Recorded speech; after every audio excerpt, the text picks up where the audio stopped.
புனிதா, அம்மா என்னம்மா இவ்ளோ சீக்கிரம் வந்துட்ட? மாப்பிள்ளை வேற காணோம். ஏம்மா கோச்சுக்கிட்டு வீட்டுக்கு போறேன்னு சொல்லிட்டாரா? இல்லம்மா. ஏன் மரகதம், எதையுமே உனக்கு நிதானமா பார்க்க தெரியாதா? எல்லாத்துலயும் உனக்கு அவசரம். மாப்பிள்ளை கோச்சிட்டு போயிருந்தா எப்போ போயிருப்பாரு.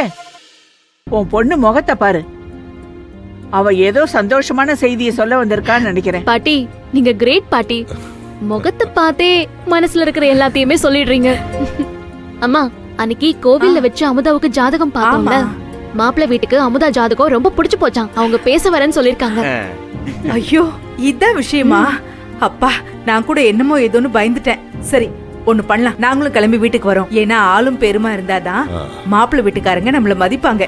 சரியா? மேகலை, யாழினி, அம்மா எல்லாரும் கிளம்புங்க. நாமெல்லாம் எங்கேயும் கிளம்ப போறது இல்ல. மாப்பிள்ளை வீட்டுக்காரங்க நம்ம வீட்டுக்கு வரேன்னு சொல்லிருக்காங்க. நம்ம வீட்டுக்கா? நல்லது புனிதா. ஆமா, மாப்பிள்ளை வீட்டுக்காரங்க எப்போ வரேன்னு சொன்னாங்க? அப்பா இன்னைக்கு மத்தியானம் வந்துருவாங்கன்னு மாமா சொன்னாரு.